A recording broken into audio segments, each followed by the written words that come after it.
Hey everyone, back again with another video. Skoda Yeti this time.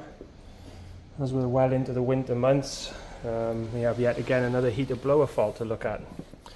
So I'll just talk you through this one a little bit. So we've already had a nose, and this one had a failed heater blower resistor in it. One of these, this is the new one. This is mounted just up underneath the dash, up under by there. This has failed. But on these Yetis, there's very often an underlying reason as to why these fail, and that's usually down to some water getting into the heater blower motor.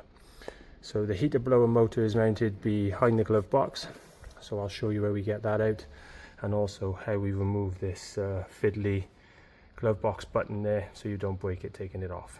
So the first thing we'll do is up underneath is this foam panel. So you want to take that off, and there's a couple of little plastic twist screws you undo there. It's pretty straightforward. Just undo those, and then we just pull that down and we get that out of the way. So the next thing we want to do is take the glove box out. So there'll be a T20 Torx bit behind here. There's one in the middle, one there, and then there's another couple. Try and get it so you can see them. There's if I point it, there's one in by there, and then another one the other side up by there.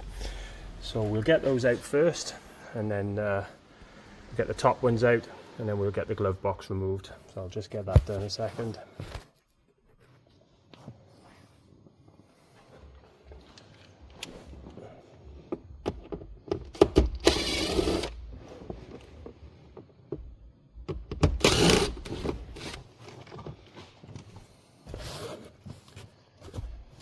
Right, so with the bottom two out, I'll show you next how we get this glove box button cover off so we can get to the screw behind there.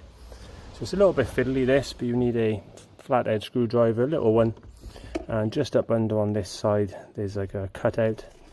So you want to get your screwdriver up in there and then lever it towards you, and then the button slides to the left like so and comes off.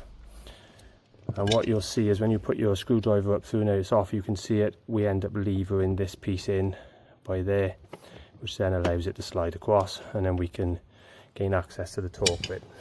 So we'll get that out of there, and get the others undone.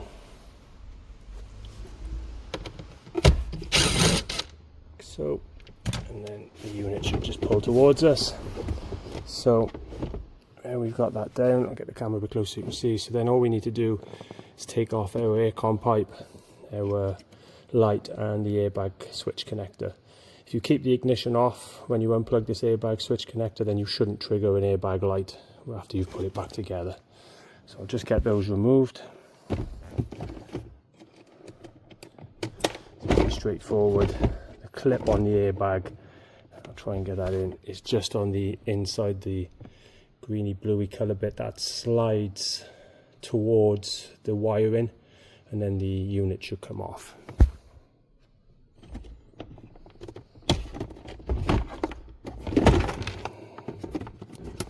There we go. So the blower motor on this one is just up underneath, and that's it there. Got the wires connecting to it, so we'll squeeze the two tabs together. Can be a touch fiddly. Pull that out. That's out the way. Now to move this one, it twists to the right, and there is a little tab. Let's see if I can get on it so you can see it. Right by there with an arrow on it. You've got to just pull that down and then move it to your right, and it twists around, and then it will come down. Now to get it out of the bottom, we're going to need to undo this screw here, and then we can just pop the heater duct down. It is a little bit fiddly, so try and get the camera so you can see. If you just pull the bottom part of the dash towards you a little bit, and then that will pull down out of the bottom of there, and then that will make enough room then for you. It's a little bit fiddly, you've got to give it a bit of a wiggle as you're pulling it towards you, a bit of a wiggle and a twist, and you can get that heater blower motor out. Now with this one, I've already had a look at it, and it's had some water in it. It's rusted down inside, and it is wet around the edges there, so water's been getting in there, and then that causes the motor to draw more current, and then will usually damage your resistor and blow your fuse for safety.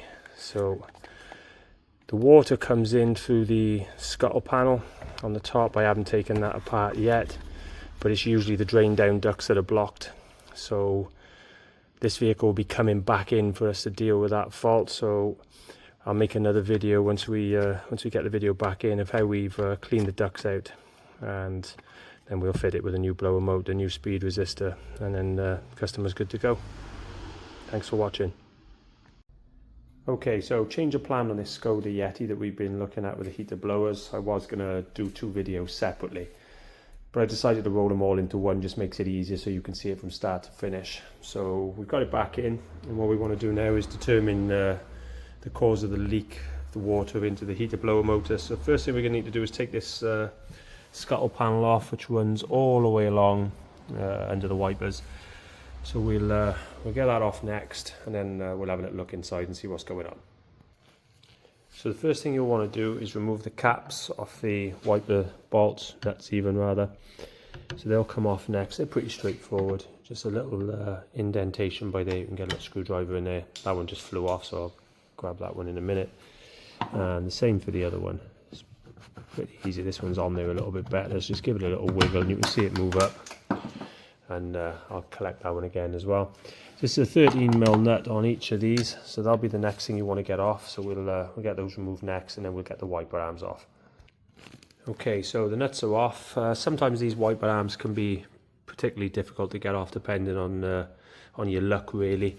So they do tend to bind a little bit here where they've been in place for so long. So sometimes if you just press down a good number of times on the wiper arm, sometimes that will free up. This one's just starting to come now, so you can feel it's loose because it's just moving up and down. You can probably see it there, and if we grip it just down towards the base a bit more and just ease it towards us as we wiggle it, then there we are. That's the driver's side one off. So same process for the passenger side. Sometimes these are on really that strong that you need a puller, but usually most of them you can get off with a bit of perseverance, but it's not always the case. Yeah, as a prime example now, this one here is just being a lot more stubborn. There's more flex in the wiper linkage on the passenger side, so we're going to get a puller on that now, just to pull that off, and then we can get these panels off and have a look inside. So I've got the puller set up on there now. This actually, believe it or not, is a ball joint puller. We tend to find it works better than a lot of wiper blade pullers, and I just pop my trusty old penny in there just not to damage the threads on the top of the threaded bar for the wiper. You can get various wiper blade pullers, this one here, but I just tend to find this one works better for me. So we've got that on there now. We just need to tighten up the top just to start applying some pressure to the wiper arm, and it should eventually pop. Sometimes makes a loud noise as it does. There we go, and that's off there now. So as you can see, that one was well and truly on there. So there we go, we can pull that towards us, and that one's off. It's pretty straightforward now from here to get the rest off. These scuttle panels here, they just pull out, they run in a little groove along the bottom of the windscreen. So all you really got to be careful of is that you just don't snap it off by lifting it upward. You want to pull it, get underneath and pull it towards you gently, a little bit at a time. Just giving it a bit of a wiggle till it gets started. And you can hear it there. It might just benefit you just to pull the rubber off first. So we can work this along now. Just keep moving along with it. Don't keep pulling it from the end until it goes properly. Otherwise you run the risk of snapping it off. So just work it all the way across. It's pretty straightforward. And the same for the other side. It's just get it started and then keep working your way across. Just be really gentle with it, otherwise they will snap, and then you'll be buying a new one of these as well. So the area that takes in the air for the heater blower is just behind this panel here, and there's a protective grill over it, so we want to just have a little look in there.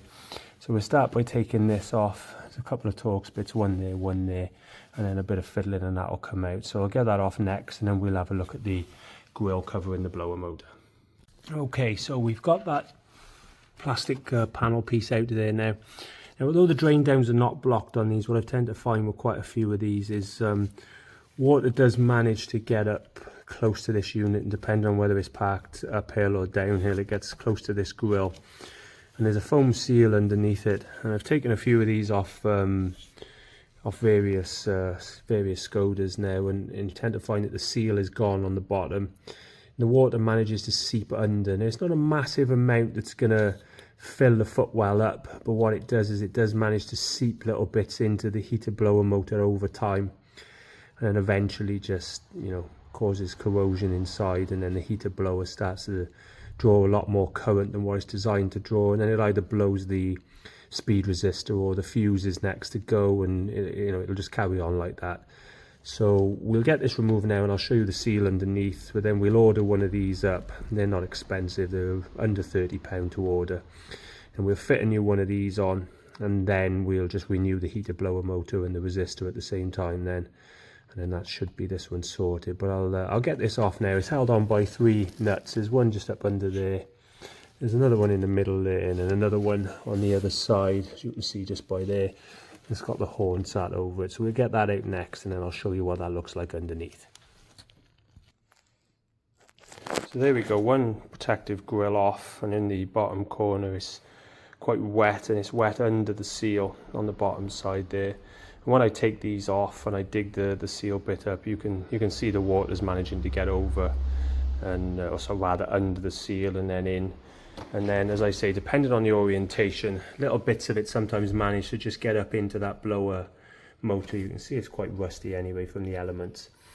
So we put a new one of those on, so any further water that comes up to the front of that doesn't get in, and then we'll renew the heater blower motor.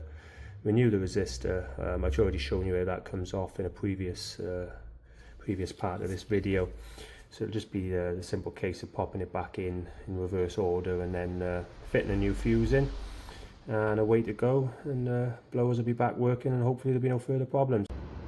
Okay, so new heater blower motor fitted, working now on all speeds, as you can possibly hear there.